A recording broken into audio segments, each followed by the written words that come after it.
Сәлеметсіздер ме, құрметті көрермендер? Бүгін сіздермен бірге кешкі асқа 40 қабаттан осындай керемет тағам жасайтын боламыз. Видеода менімен бірге болыңыздар. Ал енді біз 40 қабатымызды тазартып алдық. Осыны енді шағындап бірнеше бөлшектерге бөліп алайық. Бисмилля. Енді тамаққа пайдаланып қоям, алып қоя тұрайын. Осындай шағын 40 қабаттар бар екен қазір. Кәдімгідей жаңа өсіп шыққан сияқты өздері. Осында мен қазір осындай бір төртеуін дөңгелетіп кесіп алғым келіп тұр. 40 қабатты мен өте қатты жақсы көремін. Шекілге де жеймін осыны. Сол бүгін кешке осындай бір тағам жасайын деп жатырмын. Соны сіздермен бөлісейін деп жатқан жайым бар. Осылай төрт неге дөңгелекке бөліп алдық. Неке көрдіңіздер ме? Осыны енді біз немізге формамызға салайық. Біз қазір әлі қозғайтын боламыз. Так, бүйтіп. Егер де үлкен болса, бір алып қала салайыншы, мыналарын бір тамаққа қосам ғой, лақтырмаспын енді. Егер де 40 қабаттарыңыз өте үлкен десеңіздер, бүйтіп шағындап түртпішлепті салуға болады. Оны немес енді қатты маңызды емес дөңгелек болу дегені. Осылай төртеуін салып алдық. Енді бізге қазір бер қайта шалышты. Бір үлкен қасықпен 2 қасық сұйық май керек. Жобалап, енді қалса тамаққа бірдеңе пайдалана саларсыздар. Осылай құйып алдық сұйық майды. Енді осыған біз қазір дозымыз, бұршымыз, паприкамыз салып аламыз. Тұз, 1 қасықтай шай қасықпен тұз салдым.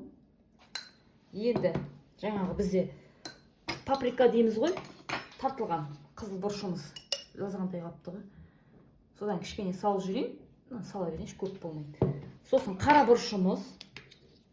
Егер де сіздер енді өздеріңіз қосқыларыңыз келетін осындай дәмдеуіштерді қосуға болады. Енді жақсылап тұрып араластырып жүрейік. Түрі әдемі болды. Енді осыны біз қазір осы 40 қабаттарымыздың бетіне осындай шөткінің көмегімен бетіп жағып шығамыз. Егер де паприка болмай жатса, міндетті емес, жай ғана сұйық майға тұз салып та жағуға болады. Енді кейбіреулері сарымсақпен араластырып жағып жатады. Енді мен өзім осылай, маған осылай әдемі бір рет пісіріп жедік. Сіздерге көрсетем деп атқан кезде свет сөніп қалып, салқындап қалып, содан ол дұрыс болмады. Сосын мен өзім пісіріп басқаша жедік та, соны сіздермен тағы бөлісейін деп жатырмын. Енді екінші жағында негізі майлау керекпіз. Енді дәмді болсын өзіміз үшін деп. Тұз болмаса дәмсіз болуы мүмкін, сондықтан да бүйтіп екінші жағын аударайық та. Екінші жағында өйстіп майлап жіберейік. Өте дәмді болады. Осылай төртеуінде тағы арттарын майлап аламыз, арт жағы. Бізде осындай тазартылып тұрған пиязымыз бар. Осы пиязды енді барынша осылай уақтап турап аламыз. Осылай көлемде турап алайық, ары қарай көресіздер. Бізде мұнда бір жобамен 350 граммдай фарш бар. Соған жаңа пиязымызды салайық. Енді тағы тұз саламыз. Тұз енді білмеймін, енді сіздер татына қарай салыңыздар. Қарабұрш, тұз, пиязымыз, фаршымыз бар. Осыны жақсылап тұрып араластырып аламыз. Араластырып алдық. Енді мен ойлап тұрмын, кішкене бір үлкен қасықпен 1 қасықтай ма су құйғым келіп тұр. Шамалап жұмсақтау болсын етіміз. Тауықтың етінен де жасай беруге болады. Енді қатып қалған ештеңе де жоқ. Мен сіздерге көрсетем, ары қарай сіздер өздеріңіздің фантазияларыңызға байланысты болады барлығы. Енді кішкене қойыңыз, шамалап. 2 қасық, ас қасық. Егер де фарш кішкене майлы болса десеңіздер, құйрық майдан, не болмаса сұйық майдан араластырып жүруге болады. Енді өзінің майы бар, жетеді сол. Енді осыдан біз қазір 4 бөлікке бөліп алайын. Бізде 4 жаңағы дөңгелегіміз бар ғой енді. Біреу, екеу үлкендеу, біреу кішкентайлеу болады. Осылай, неке. өйстіп дөңгелетіп алып, сосын неке нежан көпсін үстіне келу. Енді осы жаңа 40 қабатымыздың үстіне осылай кішкене сыртына қарата шығарсаңыздар да болады, себебі қазір осы ет піскен кезде кішкене жиырылады бәрібір, кішірейеді көлемі, сондықтан да шамалап сыртына шығарып жүрсеңіздер де болады. Осылай барлығына осылай тартылған етімізді салып шығамыз. Бізде енді құрметті көрермендер, менде фольга болмай тұрды үйде, соны мен ойламаппын. Жаңа фольга болғанда бетіне фольга жаууға болатын еді. Енді мен осылай қойсам, қазір беті күйіп кетуі мүмкін, сондықтан да мен үйде аз пайызды қаймақ бар, осындай видеоға неге деп алып қоям. Сол қаймақтан 10% қаймақ, сол күйіп кетпеу үшін бетіне мен осы қаймақ жағып жатырмын. Негізі фольга болу керек бетінде. Енді ештеңе етпес енді.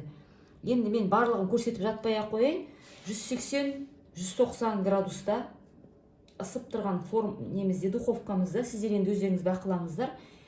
Бір 35-40 минуттай пісірем, сосын ары қарай тағы да көре жатасыздар. Неке духовкада бір 35-40 минуттай пісті. Енді осыған бізде сыр бар. Сыр қандай болса да бәрібір. Осы сырды кішкене үккіштен өткізіп жіберіп, қазір духовкамызға енді сөндіріп қойдым духовканы, бірақ ысып тұр ішінің бәрі. Қазір қоспай ақ қоюға да болады. Сол духовкамызға бір 1-2 минутқа салып алатын боламыз. Барлығын бетіне осылай сырды салып шығайық. Енді өте көп қылмасаңыздар да болады. Енді әдемі болсын, сәнді болсын. Болса, көк шөптеріңіз болса, жаңа укроп петрушкаларыңыз болса, оменде үстілеріне салып кішкене әрлеп шығуға да болады. Осылай неке беттеріне сүйіп духовкамызға. Егер де сіздердікі сөніп қосылып тұрса, енді өздеріңіз байқайсыздар, менікі сөніп тұр, бірақ ыстық іші. Соған бір кішкене сырымыз ерігенше духовкаға салып аламыз. Ал дегустацияны бүгін өзім жасаймын. Осын жегім келіп жүргенде неше күн болды. Міне қараңыздаршы, түрі қандай керемет екен. Мәссаған, енді осыны қазір езіліп жатыр, прямо есіне деп салып алып тарелкамызға. Қазір біз сіздерге кесіп көрсетеміз. Мына пышақ өзі енді осындай қатты өтпейтін пышақ өзі. Кухняда тұратын. Езіліп жатыр, көрдіңіздер ме? Енді біз қазір дәмін көретін боламыз. Маған өте ұнап тұр, езіліп жатыр мінекей.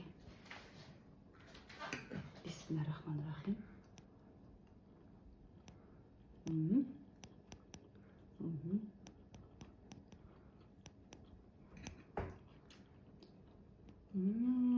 Маған жүш мінекей. Езіліп жатыр капустасы бәрі, міне. Қараңыздар, көрдіңіздер ме? Міне. Прямо салат сияқты жесеңіздер бар ғой. Өте керемет. Қараңыздар, былайынан көрсетші жаным, кәнекке міне. Етті, сыры, капустасымен үстіне осындай бір шөптеріңіз болса сеуіп жерсеңіздер, қараңыздар, қандай керемет. Өте дәмді, өте дәмді. Дәп осылай мен рецептімен құрметті көрермендер жазып көріңіздер, жасап көріңіздер. Маған айта кеттіңіздер қалай болған. Әйтпесе кейбіреулер айтып жатады, дұрыс болмай шықты деп. Маған лайк басып, комментарий жазып кетіңіздер. Сау болыңыздар.